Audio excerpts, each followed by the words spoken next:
Soy Francisco X. Alarcón, soy un poeta y escritor chicano, nacido en Los Ángeles, California, en 1954. Mi madre nació en Los Ángeles también, mi abuela y mi bisabuela llegaron en 1919. Me crié en Guadalajara, mi familia se mudó a Guadalajara cuando yo era niño, pero veníamos a visitar a nuestros parientes en Los Ángeles y llegué para vivir permanentemente a California cuando tenía 17 años. Desde entonces he vivido en California, ahora soy profesor en la Universidad de California en Davis. Doctor Alarcón, nos encontramos en este momento en Yuma, Arizona, frontera con México, San Luis, Arizona, San Luis, México. ¿Cuál es el motivo de estar aquí en esta zona fronteriza en estos días? Bueno, hemos tenido dos ideas muy intensos.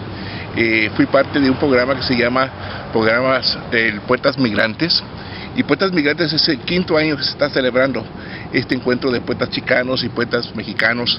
Fue un extraordinario encuentro.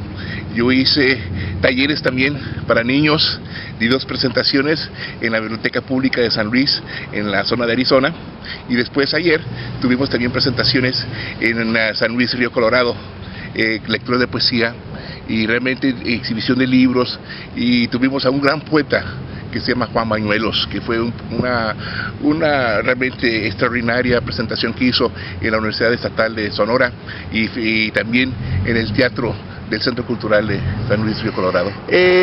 Tengo entendido que usted fue el conferencista principal, pero del lado chicano norteamericano. ¿Por qué no nos amplía? ¿Por qué usted fue invitado a esta conferencia como conferencista y poeta principal del lado norteamericano, chicano? Bueno, estaba yo hablando con el organizador principal ayer en la noche, Manuel Cuen, y me platicaba que querían tener un poeta chicano, y un amigo mío también con el que fui a la Universidad de Stanford, que se llama Jesús Rosales, le sugirió mi nombre. Entonces, para mí fue realmente algo muy especial poder participar en este encuentro. Es la primera vez que participo en un encuentro binacional de poetas chicanos y mexicanos en la frontera. Yo pienso que los pueblos debemos construir puentes, las fronteras no nos dividen, nuestra alma realmente tiene raíces, y yo pienso que la poesía es una manera de expresar esas raíces de una manera profunda. Tuvimos una presentación en un evento patrocinado por LULAC, The League of United American Citizens, y fue extraordinario porque tenían también una exhibición de 19 artistas chicanos, latinos de la frontera, en un centro cultural que se llama César Chávez.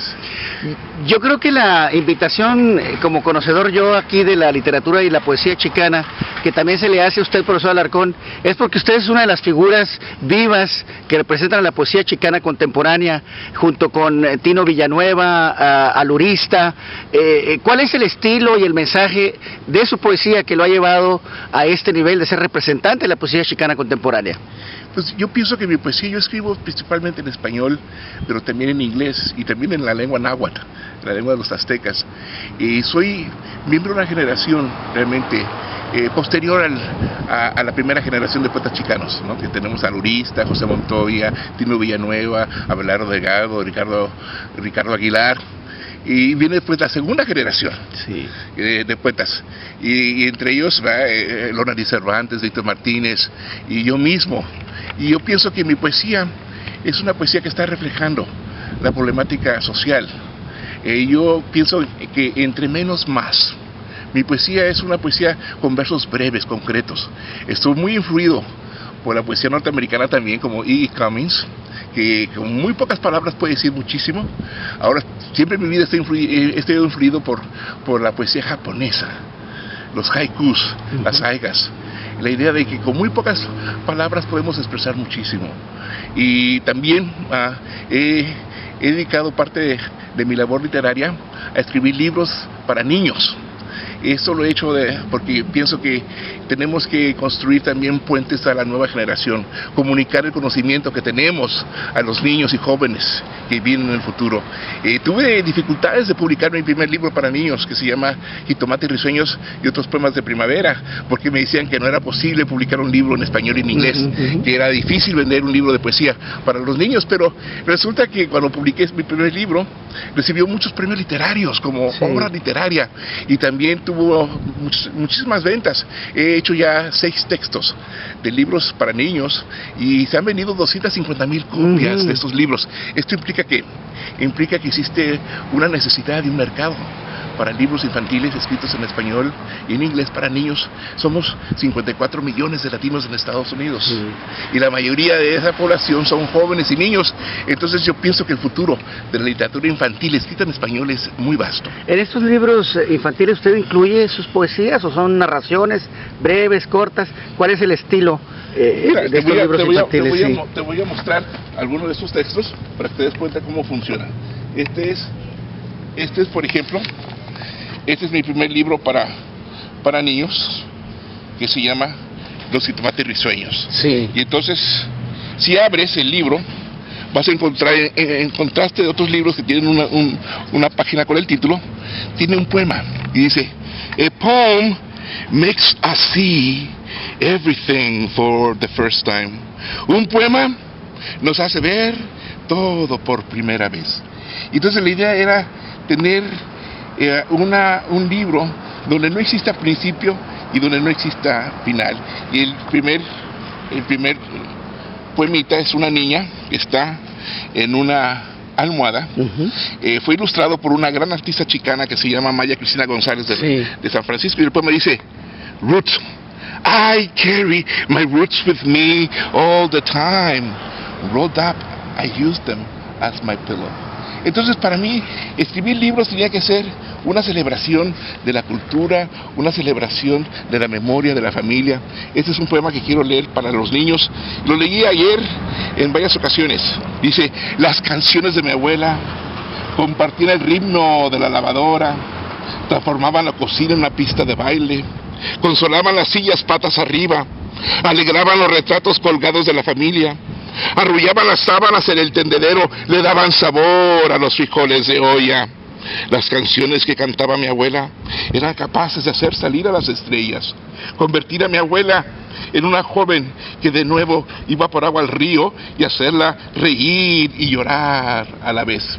Si te das cuenta, los versos son muy breves y son versos que son tercetos. Sí. Y el terceto es incompleto por naturaleza. Es como una mesa de 3 patas.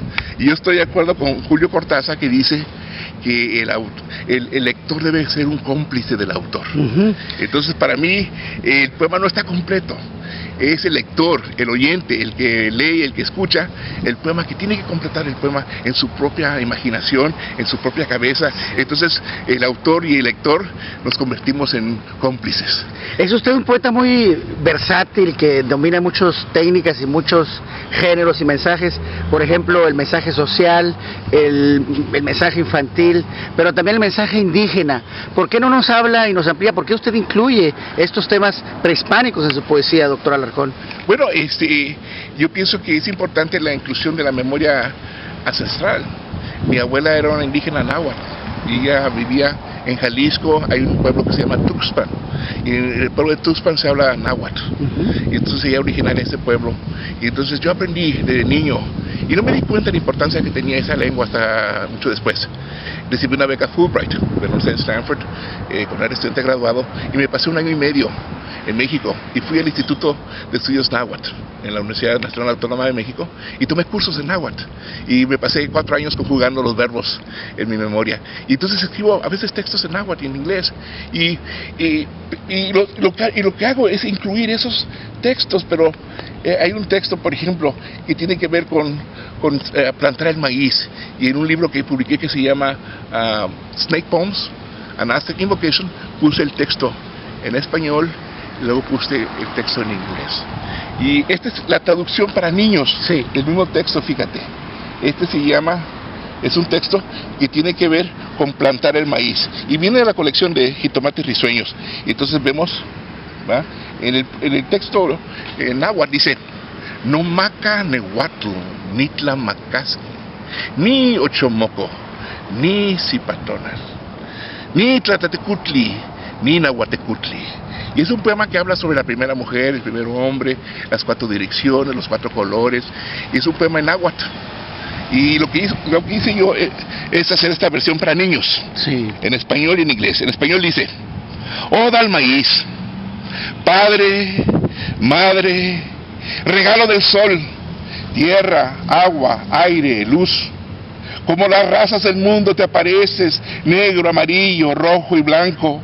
Tus elotes nacen apuntando al cielo, tu pelo de seda lo mece al viento. Hermana, hermano, venado verde, mis manos cosecharán tus sonrisas enmascaradas.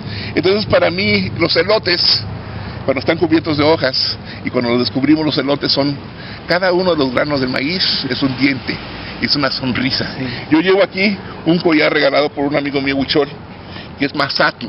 Mazatl, en la tradición de los huicholes, es el protector de los maizales. Sí. Y en mi libro, por supuesto, acá está el venado, que es el protector de los maizales. Los niños son muy perceptivos. Ellos ayer, cuando hice la presentación aquí en la Biblioteca Pública de San Luis, un niño me dijo: ¿qué significa ese collar? Entonces ya le expliqué. Entonces vimos a través de una presentación PowerPoint este poema, y les indiqué: ahí está el venado verde, Mazatl, cuidando al maíz. Entonces los niños se dan cuenta que hay una conexión.